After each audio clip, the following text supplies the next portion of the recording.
everybody, welcome back to the channel. So today I'm going to get going on the next installment of the Excellence in Greenstone series. And so where we left off was we had a nice big greenstone that we were working on. I put it in a tumbler, I exposed some of the pattern. It just turned out really good. I was able to see a lot more of the pattern. And so this part of the series, I'm going to take that greenstone and we're going to turn it into the most amazing specimen and really bring it to life. I've got the greenstone right here. I'll let you take a look at it and see where the pattern is and where, where it is as far as coming out of the tumbler and its stage of becoming a beautiful specimen. Okay, so here's the greenstone, and just to give you an idea where it's at and as far as the finish goes. It's got a lot of basalt back here, but the more I look at it, the more I can see a possibility of seeing some pattern come through that. There's some hard material just underneath the surface of that. So I'm really excited after taking a look at that, after it came out of the tumbler for a few additional days. And I've got some great pattern, right around here on the top side. So nice big stone. I'm gonna go down and get in the studio and see what I can do with it. Okay, down here in the workroom to take a look at this. I'm just going to take a little bit off the back of this. I just don't see a reason why not. I'm starting to see pattern coming through on the back of that stone, and I think it's just worth it, because if you look at the cross section of this, we've got hard material all across the front side of this, and I'm starting to see pattern develop on the back. I just think it's worth exposing that and taking a look. So that's what I'm going to do now.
Okay guys, it's going really good. I really like how this stone's turning out. So I'm just trying to get as much as I can on the wheel before I have to switch to the Dremel and get these indented areas. But the stone is turning out really terrific, and I'm really happy with it. I was not very successful in getting any pattern on that back side. Nonetheless, it was worth a try, and I am seeing some more. I might grind a little bit more on the back just to see if something comes out, because I am seeing some over on this side, just not a tremendous amount of pattern, you know, all the way through here. And if you look at the cross section of the stone, there's just not much hard material until you get up to here. So it looks like I'd have to remove quite a bit to get anything on the back side of that. But the top is absolutely gorgeous, and I'm really excited about it. I'm just on my finish hard wheel right here. This is a 1200 hard, and it's just going to kind of smooth out all of my flat spots, and then I'm going to move to the soft wheels.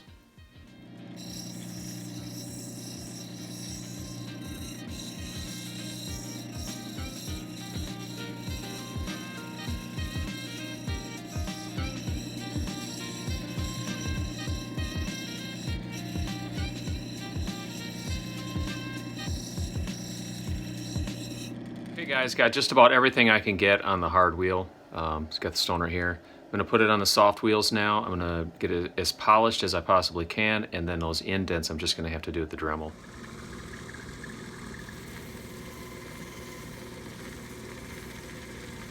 Okay guys, always dry off that stone after you hit it on the 600 soft wheel. Right here, I'll try to get it where you can see it, but alright, I'll have to move the camera. So after you get done with the 600 soft wheel, you can really see kind of the spots that you got, the spots that you missed, and maybe some pits that you just didn't get out, you know, on the hard wheel. On this specimen, you know, it's hard to say I'm going to get perfection on this just because there's so many different angles of the piece. But just wanted to kind of reiterate the fact that, you know, on 600 soft, on the soft belt here, you do want to check the stone over, because you're just not going to get much more of a finish past what you see here. You know, you can't improve on it later in the later steps. That's what I'm saying. So, okay, I did just go back over this with the 600, and I was able to improve a lot of the surfaces. So just wanted to just point that out to you, just let you know that I did go back over this stone, and it's just going to help me out a lot in the later steps. It's just going to make the other steps go so much faster and nicer, and overall it's going to be a better greenstone in the end. So I'm going to move on to the next steps. Okay, one thing I did pick up on this particular stone here is that if I leave the edge of this kind of not all the way on the 3" by 8" expandable drum, I can actually use that side of the belt to push in and get these indented areas on the greenstone, and it's actually being quite effective. So I'm just going to keep on trying that.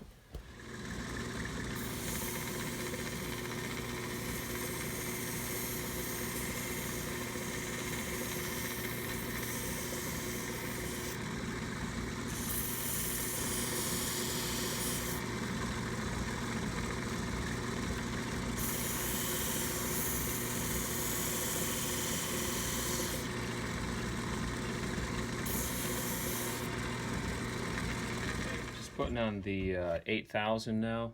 I'm going to run this.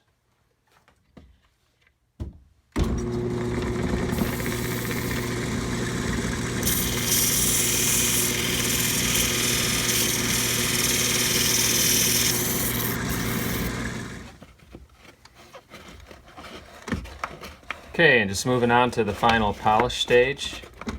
Just putting on this belt. And the greenstone's turning out really good. Let's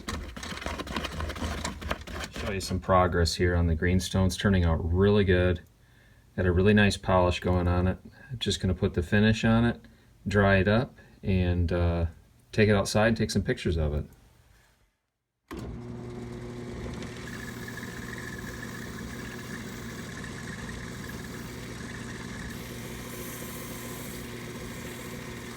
Well, that's it. Dry this off.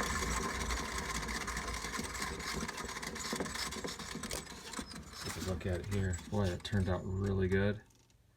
Got to get up outside and take a look at it out in the daylight. This is going to be fantastic. Okay, out here I'm looking at the stone in the sunlight. I've got a kind of a mirror light that I'm using to examine this. And the stone turned out really good. I think as good as it really could have turned out. And it's got really kind of nice highlighted patterns on it. And it's also got some dark sides to it, which I'm not sure if it could have been improved on or not. But the stone turned out really good, and I'm really happy with the specimen. The polish on it was brilliant. I wasn't able to get into these grooves as well as I thought I could, so I might explore just maybe changing, cutting the stone a little bit more and just seeing what I can do with it. But other than that, great specimen piece.